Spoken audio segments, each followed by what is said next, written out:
Kisah sang penghuni rumah. Kisah ini terjadi beberapa bulan yang lalu. Ahmad merupakan seorang ahli perniagaan yang berjaya. Beliau telah mempunyai segala yang diimpikan. Karier yang baik, kereta yang mewah serta menyewa di sebuah kondominium di Kuala Lumpur. Beliau mempunyai seorang tunang dan mereka akan melangsungkan perkahwinan mereka dalam masa tidak lama lagi. Ahmad mengambil keputusan untuk membeli sebuah rumah yang terletak di Ampang. Rumah tersebut merupakan rumah banglo 2 tingkat yang mempunyai perkarangan dan laman yang luas.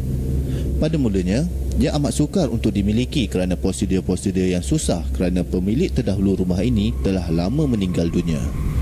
Atas sebab apa tidak pula diketahui. Selepas beberapa bulan penantian beliau, akhirnya rumah tersebut menjadi miliknya. Rumah tersebut menggambarkan segala yang dihajatinya. Maunya tidak, beliau menginginkan sebuah kehidupan yang selesa di samping bakal isterinya nanti. Selepas diberi kunci, Ahmad mula mengemas banglo itu. Beliau mengajak beberapa orang rakannya dan adiknya untuk mencuci rumah itu. Semasa pertama kali masuk, Ahmad hairan kerana keadaan rumah itu masih lagi elok, tidak macam ditinggalkan. Seolah-olah ada orang yang duduk di situ dengan beberapa perabot yang masih cantik dan meja makan yang kemas. Di tingkat atas juga sama. Tiada tanda bahawa rumah itu telah lama ditinggalkan, sampai beliau sendiri tidak percaya. Oleh kerana ingin menyusul mengikut kehendaknya sendiri, Ahmad mengambil keputusan untuk membuang segala perabot yang telah ditinggalkan oleh pemilik terdahulu dan menggantikan dengan perabot-perabot yang baru dibelinya. Selepas mengambil masa hampir 7 jam, akhirnya kerja pembersihan pun selesai. Rakan-rakan Ahmad dan adik beliau meminta diri dan pulang ke rumah masing-masing. Ahmad pula mengambil keputusan untuk bermalam di rumah itu untuk pertama kalinya. Pada mulanya segalanya nampak normal, tanpa ada sebarang perkara pelik yang berlaku. Semakin Ahmad melihat setiap penjuru rumah baru itu, semakin tidak sabar rasa hatinya untuk membawa bakal isterinya untuk tinggal di sana nanti.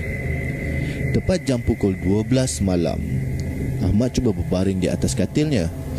Mata Ahmad melilau melihat siling, cuba untuk tidur. Tiba-tiba, beliau terdengar bunyi tapak kaki kecil sedang berlari di ruang tamu. Ahmad tiba-tiba rasa tidak sedap hati. Dia cuba amati bunyi tadi. Mula-mula beliau terdengar tapak kaki berjalan di ruang tamu, dan kemudian melanggar kerusi di ruang makan pula. Ahmad tersentak. Beliau memberanikan diri untuk bangkit. Selangkah demi selangkah beliau berjalan dengan senyap supaya tidak mengejutkan sesiapa yang berada di ruang tamu itu. Di tangga, beliau boleh melihat sedikit sudut di ruang tamu. Tidak mahu terus turun kerana ingin perhati apa sebenarnya bunyi tadi. Tiba-tiba, satu bayangan hitam melintas di ruang tamu tersebut dan hilang. Hati Ahmad berdegup kencang. Ahmad memberanikan diri bersuara.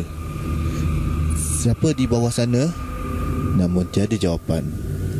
Kemudian Ahmad menyambung, jangan main-main, nanti saya panggil polis. Masih juga tiada jawapan. Ahmad cuba menuruni tangga itu. Tetapi sebelum sempat beliau memijak satu anak tangga, tiba-tiba rumahnya blackout, gelap dan sunyi. Seraya dengan itu, dentuman guruh serta sahutan anjing berkumandang dengan kuatnya. Degupan jantung Ahmad semakin tidak keruan. Beliau masuk kembali ke biliknya dan cuba mencari lampu suluh yang terdapat dalam salah satu kotak peralatan bengkel beliau. Setelah puas meraba-raba, akhirnya Ahmad menjumpai lampu suluh itu. Kini beliau nekat. Beliau akan turun juga di bawah untuk menghalau penceroboh itu. Perlahan-lahan, tapak kaki Ahmad menuruni tangga. Sampai di bawah, Ahmad segera menyuluh ke dinding untuk mencari kotak fuse di sebelah pintu depan rumahnya. Di samping itu, beliau juga menyuluh di dinding-dinding untuk melihat keadaan rumahnya itu. Tiba-tiba, Lampunya menyuluh terhadap seorang budak perempuan yang sedang duduk di atas lantai membelakangi beliau sambil bermain dengan anak patung. Ahmad tersentak. Beliau menggigil. Ahmad cuba merapati budak perempuan tersebut secara perlahan. Sambil itu, Ahmad cuba menegur budak tersebut. Adik ni siapa? Budak perempuan itu tidak menjawab, malah semakin ligat bermain dengan anak patungnya sambil menyanyi. Ahmad terus merapati budak tersebut sambil memanggil budak itu. Adik. Kemudian Ahmad memegang bahu budak kecil itu.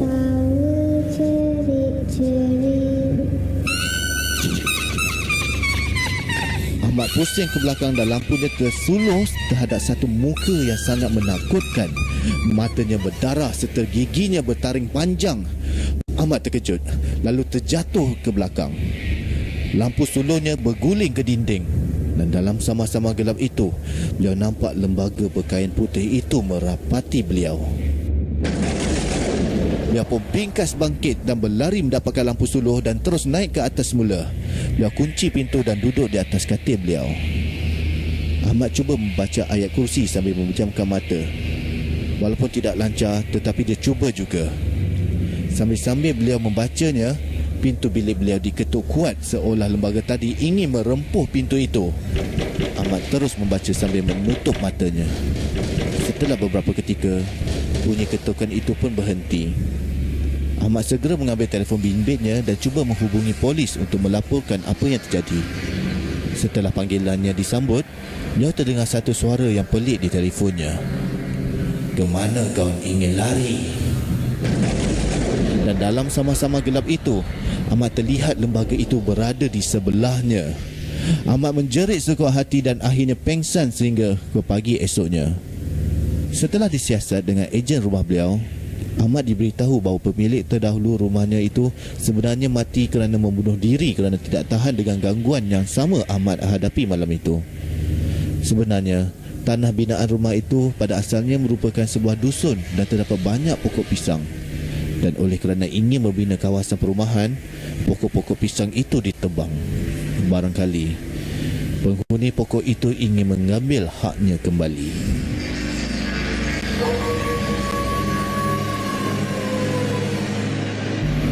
La